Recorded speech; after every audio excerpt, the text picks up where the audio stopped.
Great. Okay, so any questions at all, make sure to ask them. See any problems at all, slides aren't moving, make sure to ask in the chat and I will address them as I go along. So my name's Alan. Well, I'm a full-time software engineer, but on the side, I'm very interested in financial literacy. And I host these monthly financial literacy workshops through Baruch for both students and now more recently alumni as well. On the side, I run a financial advice blog, twomoonfund.com. Most of it is just about like everyday financial advice and also some investing here and there. It's very number heavy blog if you're interested in that. And I do some focus on retirement as well, which brings us to this topic today, which is Social Security. And what is Social Security and how do we interact with it and why is it relevant to you? So more background about myself, a little introduction. I am a CUNY Baruch graduate, so it's always nice to give back whenever I can. I do come from a low-income immigrant background, so there's a lot to unpack there. The two big ones is that if you come from a low-income background, you basically do not talk about money, right? You don't talk about stuff when there's not a lot of it. It's very difficult to have those conversations, especially with my family. And come from an immigrant background means that we have no context and no knowledge of what exactly are, welfare benefits here, how can we take advantage of those benefits and how to approach them. So I firmly believe that everyone should have an opportunity to retire, and I want to help us all get there. And my series of monthly workshops is to educate, get us all closer to that point where we can retire comfortably and the middle class can take responsibility for their monetary future. Quick disclaimer, right? I'm not your personal financial advisor. I'm not being paid for this workshop. I'm doing this for free on my own time as a volunteer. And just to be clear, anything that you hear in this presentation is an opinion. It's provided as the information is available. Everything is cited, of course, but you should seek your own financial advisor if you plan to make a very complicated financial decision, right? Or do your own research before doing anything. As I mentioned before, throughout this workshop, there will be complicated terms, topics. If you do feel that you are confused, feel free to interrupt me at any point. I love to answer questions, and the earlier that you interrupt me, the better it is for everyone else, so we can all get on the same page. All right, biggest thing here, what is Social Security? I'm sure most of you have heard it here and there. It pops up from time to time, but it's not really on the top of everyone's mind, maybe unless you're close to retirement age, so around like 60 or 59 and a half. Right? Most of the time, it's not something that's top of mind, but it's very important because, if your parents are retiring, this is something that does pop up a lot. And you want to sort of put yourself up for success when it comes to retirement. So Social Security is something that is a long-term thing to consider. So it's the largest safety net program in the US government. It was created in 1935, right after the Great Depression in the 1930s, just because when the Great Depression happened, we had a lot of people who were well beyond their working years who had money saved up but lost all of it due to the Depression. And then they basically could not retire and had to work every day, right? And even when they are not physically capable of working. Right? Also, it's a safety net program because it provides income regardless of what your economic status is, right? So it doesn't matter if you're poor, if you're rich, you should be allowed to retire. That's the basis of this program. There are some caveats here and there that we're going to talk about. Right? Basically, it's a monthly stipend or a monthly retirement income that you receive, and it's taxable. The government provides it to you. And most people do claim it between the ages of 62 and 70. 62 is the earliest age you can claim Social Security, and 70 is the latest age you would want to claim it. You can claim it later, but there's no benefit in doing so. Right? It's basically an incentive to delay retirement. That just means that the government has to pay you less the later that you claim Social Security. So a few things here, right? It's basically you get some money at the end of every month. You don't have to work for that money. It just comes to you in a paycheck. And here's some numbers to sort of like really filter that out. Depending on when you were born, these numbers will change. If you were born after 1960, which I assume is most of us, then full retirement age is 67. Right? So what the full retirement age really means is this is the age that the government wants to and encourages you to retire. Right? Basically stop working. And on average, the average monthly payout for Social Security is roughly $1,413. Right? That's on average. And if you do choose to retire earlier, if something happens and you have to retire at 62, you're tired of your job, you just can't handle it for 5 more years, then the government does penalize you for that. Instead of getting 100% of your retirement benefit, you would get 70% of that, which, if you do the math, comes out to $989. That's significantly less. 30% is a lot less money that you're just like not claiming. It's also important to keep in mind that once you choose to claim Social Security, you're locking in that rate. You can't say that when you're 67, you decide, hey, I want my monthly payout to be $1,400.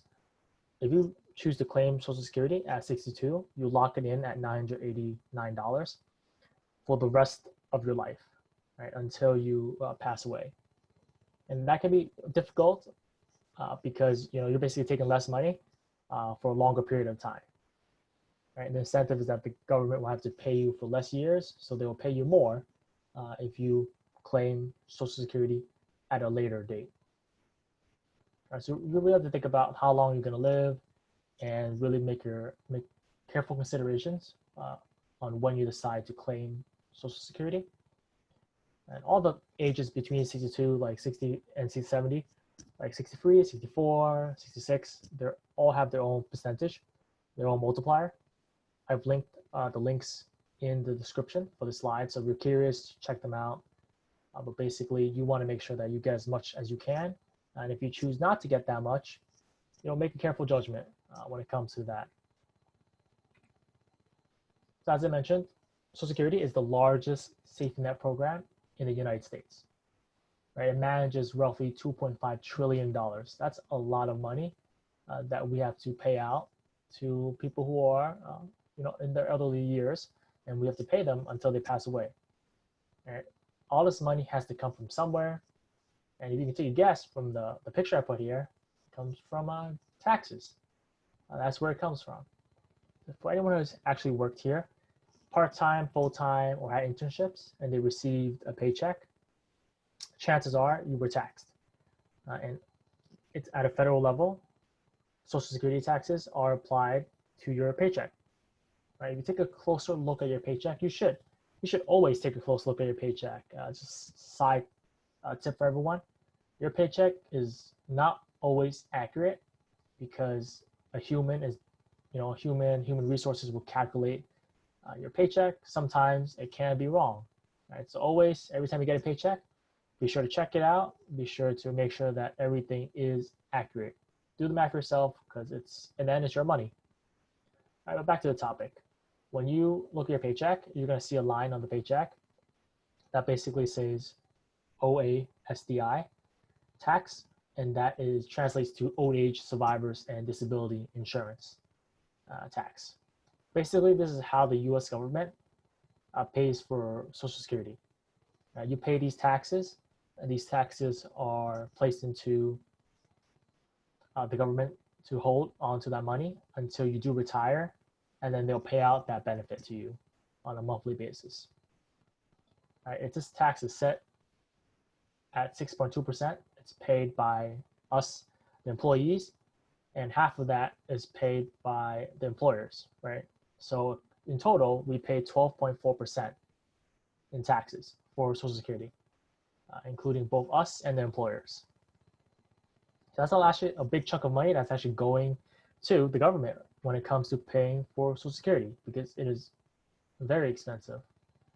And based on this, this, some people might be asking, it's not really fair if you pay 6.2%, and then you get the same amount of money as everyone else.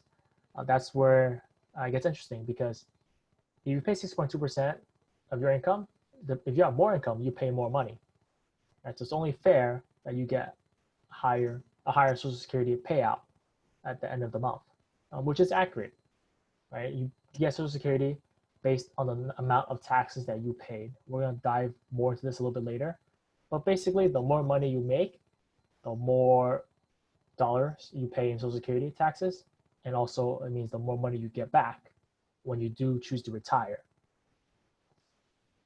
There is an income cap, which is important to take note of, which is $132,900. Basically, any dollar you make below or on 132,000 is taxable by the 6.2%. If you make any dollar above that, so $132,901, that is not taxed at all by 6.2%. So the income cap does exist because we don't want to just give wealthy people more money. They don't necessarily need Social Security when they retire. They need some of it, but we don't want to give them an infinite amount on the upper side of it. So obviously this number does change due to inflation, due to other government policies, and it's important to keep track of it. It does change. It can change yearly. I've linked the source below for this year's. So if you do see a change, something that's keep in mind about when you make a lot of money and you see that you're paying less in taxes for a portion of your income. This is part of the reason why. As I mentioned before, calculating your monthly payout for Social Security does depend on your income. Right? That formula is complex and will likely change. So it's very difficult to predict the future of how much you will get paid. But luckily for us, Social Security Administration, which manages the Social Security payouts, do have a calculator for us. And we take a look at the calculator a little bit later. But basically, in the calculator, all you have to do is fill in a bunch of numbers for how much you make each year. And it will do some quick math to determine how much your monthly payout would be. So there are some requirements for calculating the payout. One of them is that you have to work a minimum of 10 years. Now, what I mean by minimum of 10 years, it doesn't mean working from your family business and getting paid under the table, right? Or having an unpaid internship doesn't count either, right? What it means is that for those 10 years period, it doesn't have to be consecutive, but for those 10 years, you need to have paid Social Security tax, right? Previously what we discussed. If you're not paying the tax, then you don't qualify. That year doesn't qualify. So you need 10 years of those, right? Otherwise the years don't count. The way that Social Security is calculated, although complex, they do provide some guidance for how, a high level guidance for how it's calculated. It's basically your highest earning 35 years of our career until we claim Social Security, right? So most of us are working roughly 40 years from the time we graduate college to when we retire, right? Your 20s to your 60s, roughly 40 years, right? So Social Security Administration does give you the benefit of doubt of saying we'll take the highest 35 years, which is a benefit to us. Any years, if you choose to retire early, obviously, if you only worked 20 years and paid Social Security taxes for 20 years, all those missing years, 15 years in this example, will be counted as $0. Or some could argue if you could afford to retire, you don't need to have those extra years in the first place.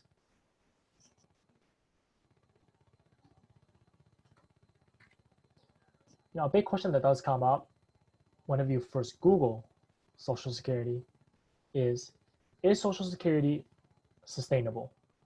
Right? A big problem is that Social Security does provide income for tens of millions of Americans. Right? We have a lot of people in their elderly age, especially in a very highly developed country as ours, and people living much longer. Right? Social Security is meant to pay you until you pass away. Right? So that's a long time and everyone passes away in a different way, right? In a different time period.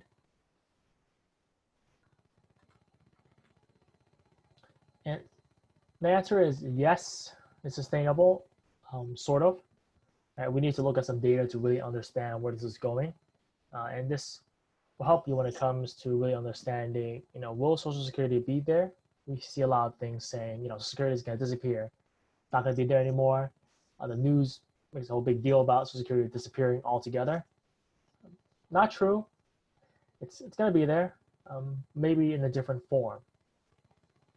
And the reason for this is it really comes down to people, right? The demographic of the United States is really what it comes down to, right? According to the 2018 Population Reference Bureau, I did research on the total fertility rate of the United States, and you can see here that it's been declined ever since 2007, and it continues to further decline. The idea is that from an economic sustainability point of view, we need at least a minimum of 2 children to replace each parent. Right? If 2 people have children, there needs to be 2 of them to replace the parents. Right? If there's any less, then basically we're building an unsustainable welfare program. Right? It doesn't seem to be happening on average, because on average, families are having 1 child. So you're seeing this fertility rate go down. Right? And there could be a lot of reasons for this. The reasons matter less. It's more about why we're seeing this a decrease in terms of like ability to support Social Security. We still understand that fewer kids means a smaller workforce to support a welfare program that's meant to provide income to people who do not work anymore. On the other side, on the flip side, you have the percent of the population aged 65 and older. Right? Obviously, the more people you have this age, the more people we have to support. And in 2015, you'll see that there's the percent of the population aged 65 and older went above 15%. Right? This number is only going to grow for 2 reasons. Right? Lower fertility rate means that there's less people on the younger side, and the fact that we live longer means that there's more people that are staying here longer that are 65 and older. So there are more people we have to support, and there are less people supporting the elderly people. All right, we need to keep in mind that because Social Security pays us until we pass away, this number can be difficult to swallow, right? When it comes to a growing population that are living longer, right? Life expectancy for a good thing is going to continue to increase, right? Due to the advances in technology and medicine. That's the trend we're seeing, and it will continue happening. Here's one of the key graphs, one of the most important graphs actually, the elderly support ratio. And what this means is how many young people age 18 to 64 are there to support people ages 65 and older. Right? In 2000, you see that there was 5 people to support every elderly person. Right? This is not true anymore. The numbers are decreasing, and the U.S. Census Bureau predicts that the elderly support ratio will actually drop to 2.8 by 2030. So in just a decade, this is going to change drastically. Right? These trends are expected to continue in the future, with a growing aging population and a shrinking working population. Right? And we see this in Japan, we see this in other well-developed countries. And as countries become more well-developed, we're seeing this as well. And we will have to ask ourselves, right, how are we going to pay taxes for our Social Security? Right? How is that going to look in the long term, and what can we do about it? Now, whenever the media talks about Social Security, they always bring up this number, 2034. This number is not made up. This number does come from the Social Security Administration, But what it means depends on how much research you do into the yearly reports that's provided by the Social Security Administration. I'm not saying read the reports every year. I'm saying, do due diligence and make sure to really dig into it when you need to, or at the minimum, read the summary that they provide every year. Right. So I may not know how old all of you are, but I can say with pretty good confidence that not a lot of people here are going to be 62 before 2034, right? And Social Security Administration is aware of the trends that threaten the sustainability of Social Security. And so every year, the administration releases a report which basically tells us, can we sustain Social Security?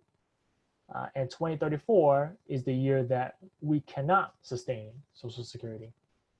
What it means is that when we hit the year 2034, we will have depleted all our reserves. So the money that's saved up is invested for Social Security.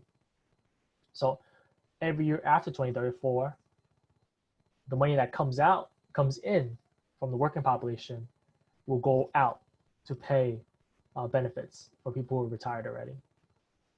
So currently we have money that comes in and we have a surplus, right? Money comes in and it stays in the vault, the bank, what you have in investments, and is paid out at a later date.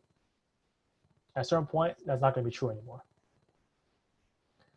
So for the past 2 years, the Social Security Administration has stuck with the number 2034. And the numbers get worse every year, depending on how you look at it, right? Because the demographic is continuing on this trend where we have less people paying for Social Security tax.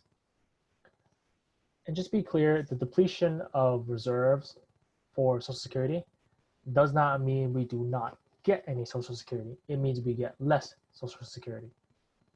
So the number that Social Security Administration has pinned this year to 2034, the research that came out in 2020, they mentioned that we will receive 76% of our full benefits. Right, so what that translates to is that we're going to get a 24% cut in how much money we would have gotten. All right, so with this number in mind, let's go ahead and recalculate our average Social Security payout. Just something on the side. Remember that OASI is what we're using to pay for Social Security, and that's what is being depleted. All right, so Social Security for you, basically for us, applies to us just because we're likely going to retire after 2034. And this is where you'll see the reduction in Social Security benefits. It's more reflective of the reality that we are seeing. So previously we would have gotten $1,413. Now we're gonna get $1,000, $1,074. That's significantly less money. And we're gonna see this trend. We're gonna continue to see this trend, right? Do you think it's enough to live off of? I think you can, right? You can live off of this amount every month. It's not gonna be a comfortable retirement, and I think we can do better, but it's doable to a certain extent. The Social Security Administration is aware of these issues, right? Of these issues where we cannot pay Social Security at a certain point or pay it to the fullest extent. And ultimately, new laws need to be written, and we need to vote for actual change to happen. Right? Every time, and if you read the report every year, the Social Security Administration is going to say is one line, right? They're going to say that in the foreseeable future, they're not going to expect to pay benefits in full, and we really need the Senate, the House, the administration to take action. And the earlier that they take action, the better. So far, there has been no action taken, as far as I am aware, in terms of things being passed, things moved to really prevent this 2034 year from happening. Right, and the other side of the coin is if you can't have the political system do something, you need to save more money for yourself. Right, a lot of people depend solely on Social Security. It's not realistic. Right, you need to take care of your own personal finance and start thinking about how to save for retirement. So what are your action items? Right? What can you do today to really make a difference? Someone has a question. Do you think the coronavirus recession will accelerate the strain on the Social Security program? No, because the Social Security program is fixed to your age, right? So just because we have a recession, if a lot of people are out of jobs, it doesn't mean that you can just choose to retire. It also doesn't mean that just because you're paying less taxes, that it's gonna be worse for the Social Security program. What has happened is, we'll really see the impacts of it in 2021 when the Social Security Administration releases another report. But I personally think that uh, it's not going to have too much of an impact, right? The program is very large, right? And we need really large structural impact on a long-term basis. And we do see the coronavirus recession continue to put people out of work for a longer period of time. Then maybe, right? Because that means less people are paying the OASDI tax, which would really hurt us because that's what funds Social Security, even though it's not being paid out right now. It's being paid to people who are already retired. So it can have an impact, but if you really want the answer, we'll have to wait until 2021 when another report is released.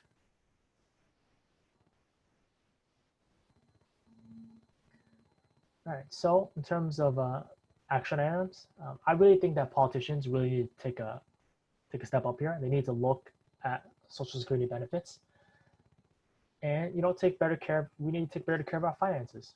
Right? We can't just depend on the politicians. Believing in bureaucracy is tricky. Sometimes it works. Sometimes it's difficult to depend on it when it comes to our livelihood in old age, and how much we're willing to bet on them. So one of the things I'm going to ask you to do when you go home, well, I guess you're all home now. One of the things I'm going to ask you to do, to really secure your path to retirement, is to think about signing up for the Social Security Administration account. Now, this is very important. I've attached the link below, but obviously, don't trust my link if you don't want to. Just Google it yourself.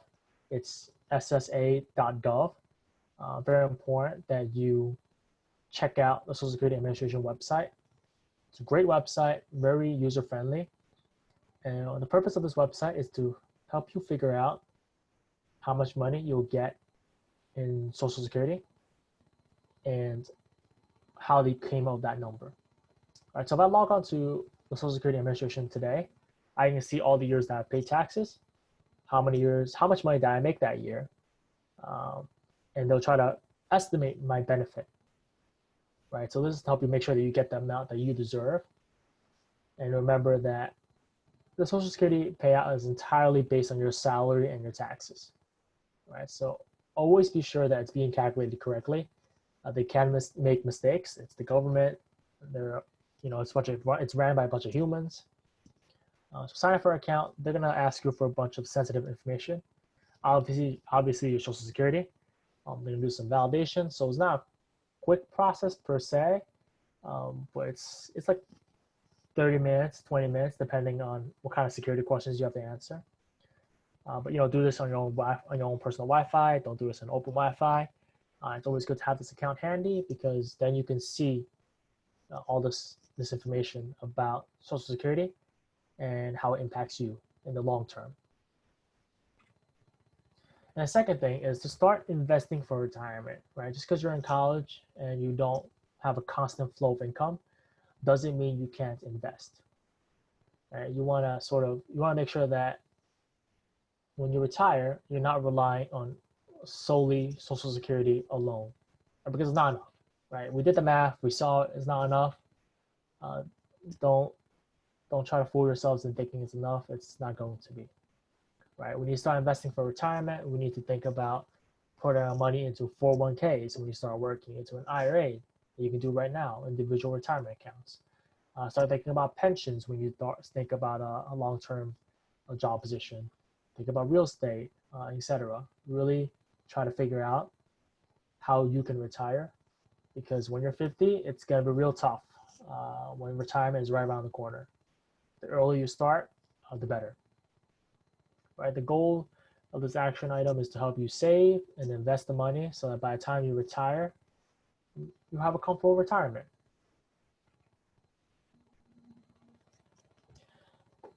And just to close it off, if you want to find more information about this, you can check out my blog, tomovingfund.com, which I have pulled up here. And you see a bunch of stuff here. I talk about coronavirus recession. I talk about a bunch of financial topics. And if you are a heavy numbers person, really consider it because I do reference a lot of statistics, a lot of government resources, and do a lot of math here. And also, like on the side, if you are interested in having a more personal guidance when it comes to this, I do have free coaching sessions, which you can schedule here. And really, I'm not going to be your personal advisor. Obviously, there's a disclaimer for that. But I want to do my best to sort of give you advice, show you where to look. And sometimes these presentations with large numbers of people aren't the best place to talk about a personal situation. But if you do have an issue like that, feel free to schedule some time. And I'm happy to go over anything, to really talk about it and direct you to where you can do your own research. Right? I can't do all the research for you. I can only provide the resources so that you can run with it. And feel free to email me.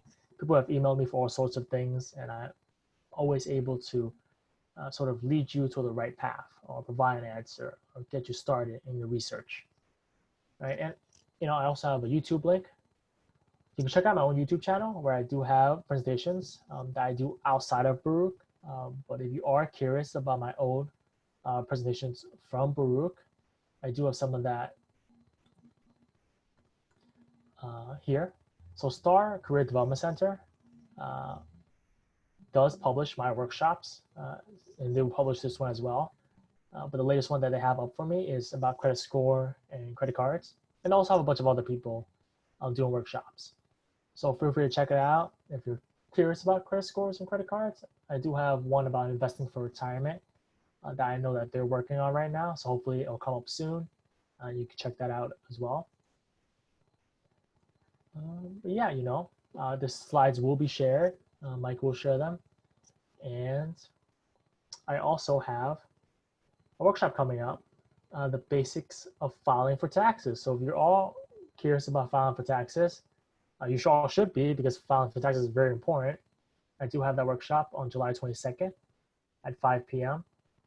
And as Mike mentioned before, I do have an Instagram live session next week. So be on the lookout for that. I will be there answering questions live or providing resources live, right? Whatever that may look like. Yeah, and I'm open to any questions that we have right now. Happy to answer them. And I hope you learned a bunch about Social Security today.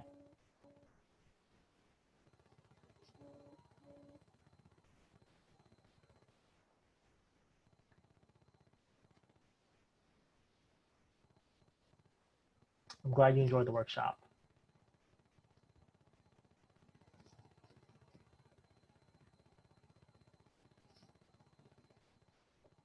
And remember, if you can't think of any questions now, I'm always happy to answer via email. All right, if you have anything you think of later, people have done that before. I'm happy to, approach the topic.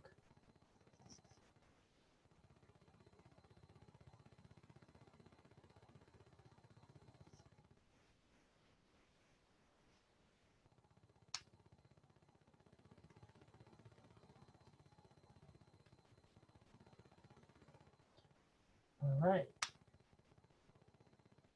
I'm gonna go ahead and stop the recording actually. And hopefully Mike will get this and we'll share this recording out for everyone.